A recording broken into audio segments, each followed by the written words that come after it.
Hello, I am Professor S. Shankaran in the Department of Metallurgical and Materials Engineering.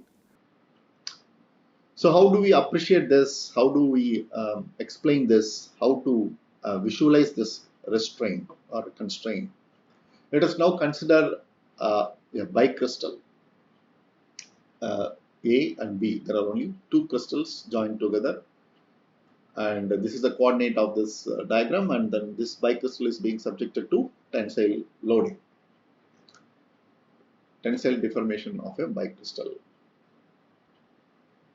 So the crystals A and B are of same material but oriented differently with respect to tensile axis. So let us assume this. Dilational and shear strains must be matched along the interface, that is XZ plane between the crystals. So we were talking about grain boundary displacement match, right? So we are now considering this a bicrystal. So this plane, this plane XZ, right? XZ plane is an interface. So here dilational and shear strains must be matched. So how do we visualize this? This constraint increases the flow stress of a bicrystal in comparison to that of the single crystal. Okay, so that is quite obvious, right? If the single crystal is being deformed, then this constraint, the additional constraint, would not have arisen.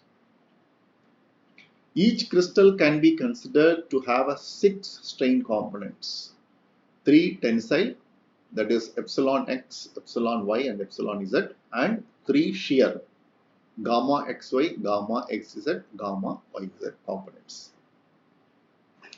So we understand all this shear component, strain component, we have sufficient background for that, right? So with the coordinates of the schematic of bicrystal, the following conditions must be satisfied at the grain boundary in order to provide material continuity across it. So what are those conditions? The epsilon x of A should be equal to epsilon x of B. Epsilon z of A must be equal to epsilon z of B. And then gamma xz of A should be equal to gamma xz of B. So that is the compatibility condition, where the superscripts A and B designate the individual crystals of the bicrystal. What is the problem here now? Since one grain has a higher value of cos phi and cos lambda, what is this? This is nothing but a Schmidt factor, right? Than the other. The constraints described by the above equation restrict the deformation of this more favorably oriented grain and results in a higher yield stress and a greater work hardening response of the bicrystal. So it is now very clear now. This, even though it is just two crystals joined together, their orientation with respect to the tensile axis, which is given by a parameter Schmidt factor, whichever the grain will have higher Schmidt factor will undergo the slip first as compared to the other. So that is going to cause more strain, right, or more stress, higher yield stress to sustain the plastic deformation, okay, or it will exhibit a greater work hardening response. Okay. So this is one nice example to appreciate what is this grain boundary constraint. So in a polycrystalline aggregate, the grain boundary constraints are more restrictive than those for a bicrystal, and thus the level of stress strain curve for a polycrystal is correspondingly higher. So now we expect what kind of stress strain response for a single crystal and polycrystal. So we will just go through some couple of examples. The room temperature tensile stress strain curves for single crystal, bicrystal and polycrystals of niobium and sodium chloride is shown here. So it's a very nice experimental results or illustrations. What we see here is the niobium single crystal and niobium bicrystals and polycrystal. And what you observe is the bicrystal exhibits a much higher strength, but the polycrystal exhibits significantly higher stress strain response.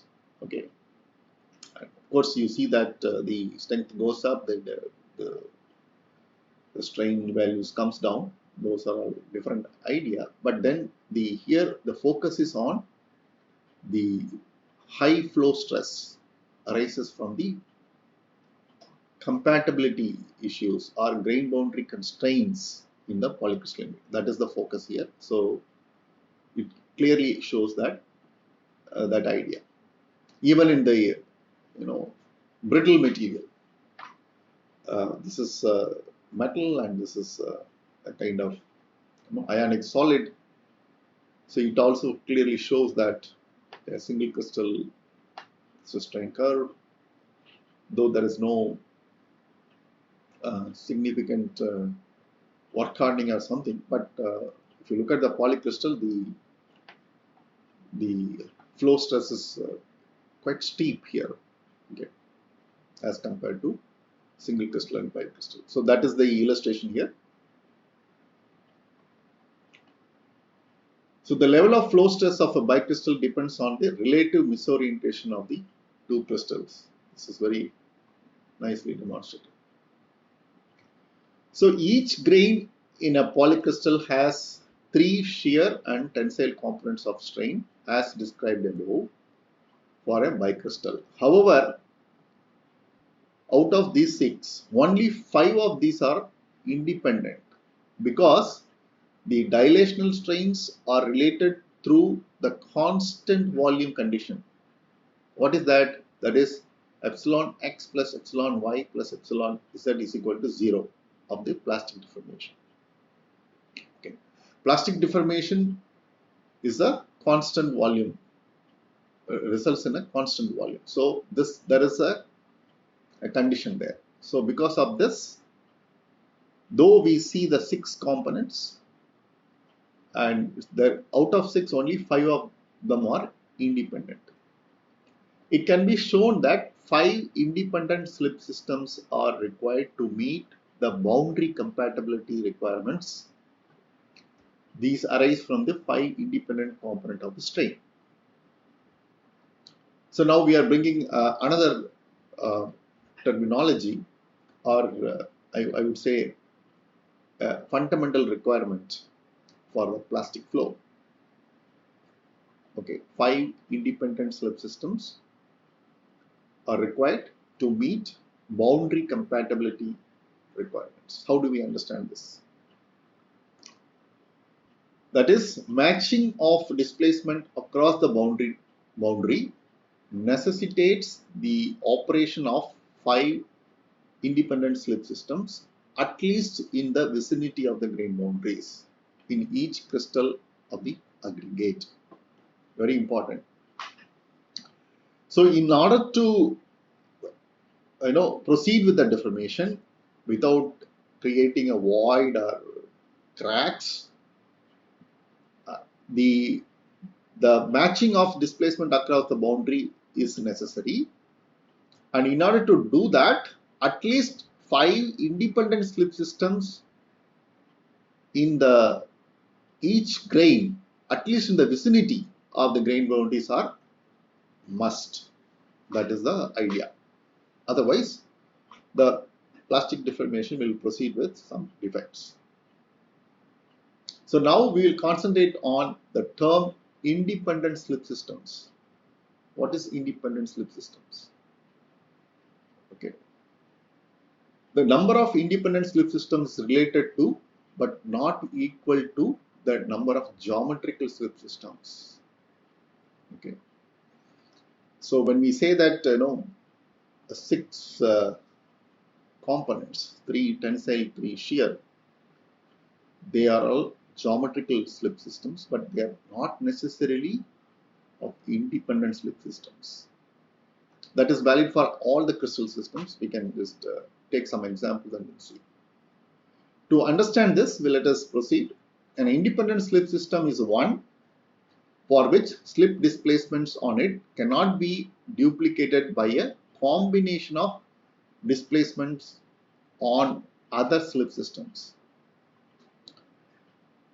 How do we understand this? We will take some example. The concept can be illustrated by considering a basal slip in a hexagonal close packed structure. So let us take this hexagonal close packed structures where three geometrically distinct slip systems, okay, the three non-parallel close packed directions, A1 bar, A2 bar, and A3 bar within the basal plane structure. So these three geometrically distinct slip systems are taken. However, an arbitrary displacement in the positive A3 bar direction can be duplicated by a combination of equal slip in the negative A1 and A2 directions. So what does it mean? Suppose if I travel from this point center along this A3 vector, okay, by 2 units, 1, 2, I'm traveling this, and then this is my end point. I can also arrive at this point by traveling the negative directions of A2 and A1. How do I do that? So if I choose to travel from this end and this direction is negative of A1, so 1, 2, I'm reaching here. If I use A2, that is this, and this direction is negative, so from here I will go 1, 2, so I come here. Okay, see, this is what it is shown. Okay, it cannot be. Now I am duplicating A3 by combination of A1 and A2. So this is not considered independent. Thus, the number of independent slip systems for hexagonal basal plane slip is 2 and not 3. Okay, so this is it's a nice example to understand this.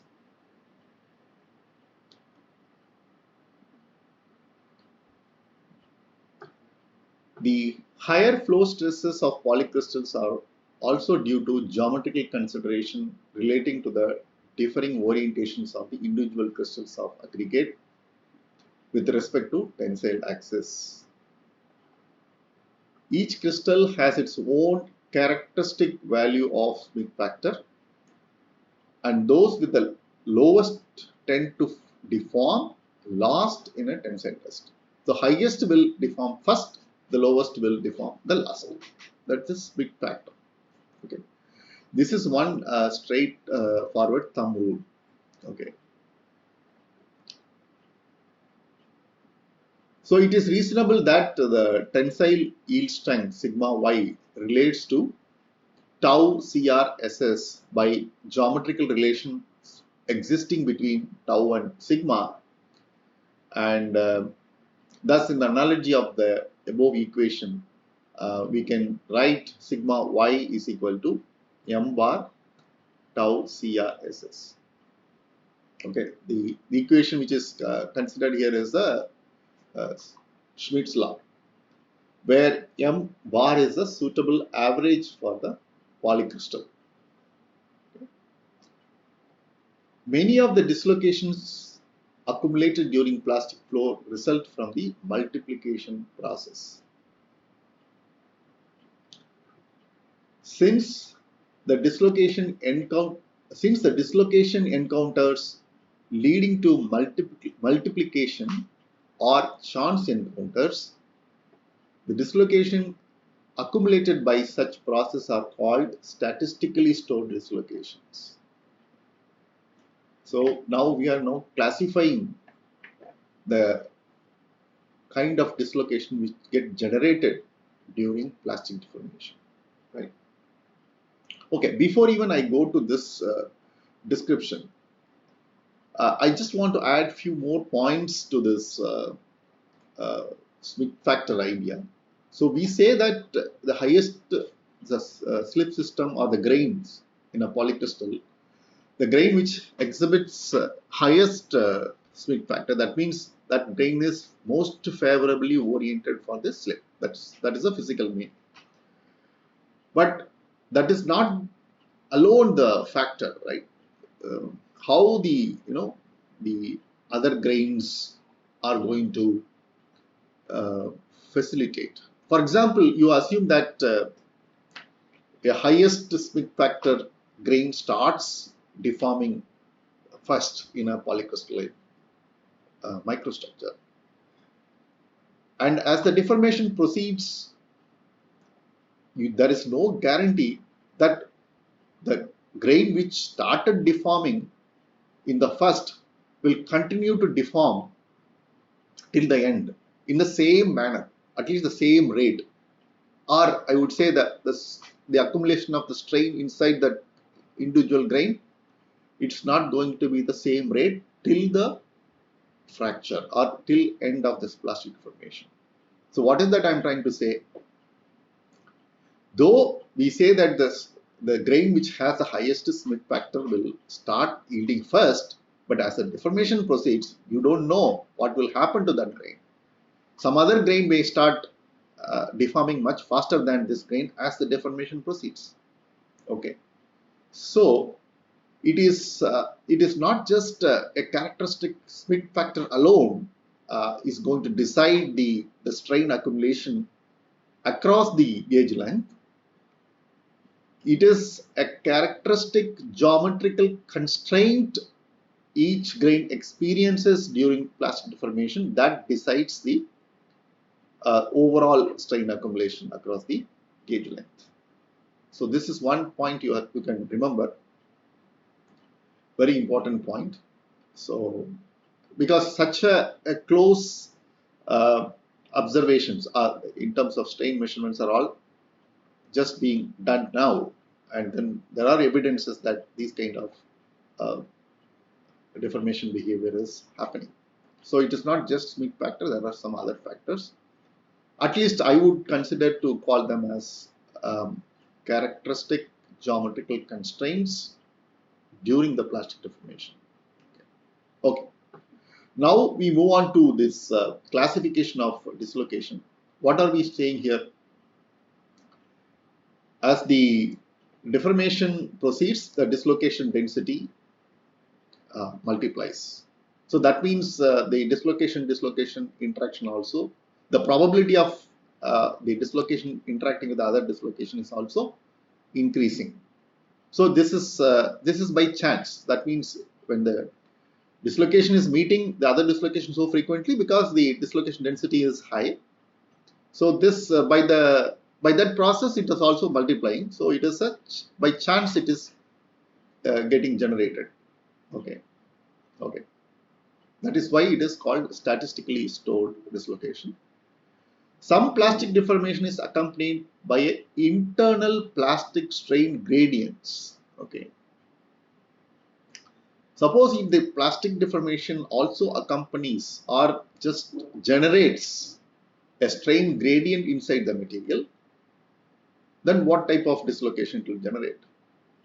When such gradients are present, geometrically necessary dislocations are accumulated in addition to the statistically formed ones. So this is very interesting. You have to pay a little more attention to grasp this idea. Okay. So you can ask how this strain gradients are not created in the general plastic deformation. That is not the question. The question is why dislocations are, how the dislocations are generated. That is the question, right? So we will see one nice way of illustration. Suppose you take this a single crystal of this dimension, measuring length L and thickness T, and it is being subjected to plastic bending like this. Okay, this is what is described here, the plastic bending of the bar of length L and thickness T to a radius of curvature R. This is a radius of curvature R. Produces a tensile strain on the outer and the compressive strain on the inner bar surface. So it is, since it's a bar, so inside it is creating a compressive strain, and the outer it is a tensile strain. What are the other quantities we can look at it? So since it is the length is extended to L from L plus delta L, and here the length is contracted from L to L minus delta L. That means there are greater number of atomic planes, that is L plus delta L by B, where B is interatomic spacing. So this is theoretically possible, right? When the length is increasing, that means you can greater number of atomic planes on the outer surface than in the inner surface, which is nothing but L minus delta L by B. This strain gradient is accommodated by introduction of 2 delta L by B geometrically necessary dislocation into the crystal. So that is what's shown here. Suppose the increase in the length of the outer surface and the decrease in the length of inner surface, that can be accommodated by introduction of the edge dislocation of, similar sign here. So this kind of extension of the length is possible by introducing the dislocation like this on the several planes in the crystal. So we will look at it a little more closely. How do we understand this? On bending the bar to a radius of curvature R, the upper portion of the crystal undergoes tensile deformation. That is, its length is increased from L, which is also R theta. You can look at this diagram, it is easy to understand, to L plus delta L, which is also R plus T by 2 times theta. You see that this is a T, and we are saying that we are dividing this upper and inner, so it is T by 2, with the delta L being the positive, and it has got the magnitude of T theta by 2. So delta L has the magnitude of T theta by 2. Conversely, the inner circumference undergoes compression with a negative length change of T theta by 2. This is positive change, this is negative change. Okay. Thus, a strain gradient accompanies the bending, and the magnitude of the strain gradient is the strain difference between the two surfaces. So let us understand this. So strain difference is 1 plus delta L minus 1 minus delta L. So that will become 2 delta L divided by L is the strain, and this is the difference. Okay, this is the difference in the two surfaces, and divided by the distance over which the gradient exists. That is, the gradient exists from the inner surface to the outer surface, that is T, thickness is T. Okay, so we are calculating not just difference, but we are calculating the strain gradient. So the strain gradient is simply, you can visualize this, 2 delta L divided by LT, which is equal to theta by L, because you substitute this T theta by 2 here, so then you get theta by L, which is nothing but inverse of R. So we are defining this R theta, so it is inverse of R. So strain gradient is inverse of R. So what do you mean by this? What is strain gradient? The rate of change of strain within the volume of the plastic deformation, the volume and over which the plastic deformation takes place, where the rate of change of strain is happening this way. So that is how you have to understand the strain gradient. Okay. So now the number of crystal planes on the tension surface is the surface length divided by the interatomic spacing B. B is also the Burgers vector's magnitude sometimes. Okay, we can take it like that. Likewise, the number of atomic planes on the compressed surface is L minus delta L by B. The difference in the number of atomic planes between the surfaces is accommodated by introduction of edge dislocation. So you just understand the extra half planes you are introducing all over the place in the outer surface. Obviously, the length will increase, right? So this kind of dislocations, okay, are called geometrically necessary dislocations. Okay, see this illustration very nicely fit to the context.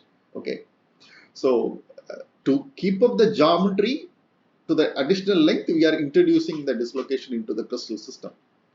So that is why it is called geometrically necessary dislocations.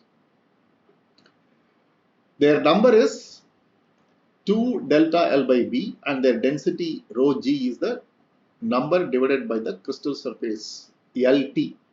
Okay, so crystal surface is LT because the length L and the width T. Hence, rho G is equal to 2 delta L by LBT, which is nothing but inverse of RB. We can also relate that equal to strain gradient by B. Okay. Please, very important point here. Note that if there were no strain gradient, no geometrical dislocations would be present. That is quite obvious, right? If there is no strain gradient, we would not have introduced an edge dislocation on the top surface. If it's a perfect circle, a perfect strip of a single crystal, there is no strain gradient. And the strain gradient we have produced by bending it. Okay, and then doing that, we had to introduce an additional dislocation to accommodate this bending, plastic deformation, right? So this is nicely conceived idea to understand this concept. Moreover, we emphasize that geometrical dislocations present are in addition to those stored statistically, so that the total dislocation density is rho S plus rho G. Okay. So the precise density of GNDs depends on the orientation of the slip plane and the direction with respect to the bending axis. Okay. So this is another important idea about this GNDs. Let us look at that. What is that? The figure illustrates a situation where the bending can be accomplished without the introduction of GNDs.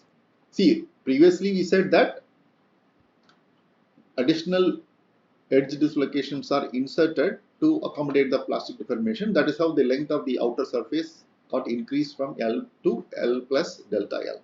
But now we are saying we can also do this without introducing GNDs. How do we understand this? The single crystal shown here can be bent without the need of introducing geometrical dislocation into it. This is because the slip direction is normal to the axis of bending, and the slip plane normal is parallel to this axis. So what is this axis? The axis is this. This is the axis through which we are bending. See, this is the slip direction, and the normal to the slip plane are also parallel to this, and slip direction is perpendicular to this axis, and that is why each slip plane is, you can see that each one is a glide plane. So it simply glides and then it produces the slip over, and there is no gradient. Okay. Thus, the change in shape is accompanied solely by a dislocation motion, and no plastic strain gradient exists between these sample surfaces. Okay. So that is why it is important to understand that GND density depends upon the orientation of the slip plane and direction with respect to the bending axis or any plastic deformation orientation. Ordinary dislocation glide accommodates the shape change for this situation. Thus, for a general case, the geometrically necessary dislocation density is expressed as rho g is equal to alpha into strain gradient by B, where alpha is a constant of order unity. Okay, so this is one way of understanding this strain gradient. How this concept is useful in a general case, in a polycrystalline deformation, how this concept is useful. So if you look at this schematic here, the image is a polycrystalline microstructure which is being subjected to tensile deformation. The average grain diameter is D, and what is shown here is you can see that as the deformation proceeds, you are able to see that the creation of voids and then overlaps of these grain to the other. This situation shown here is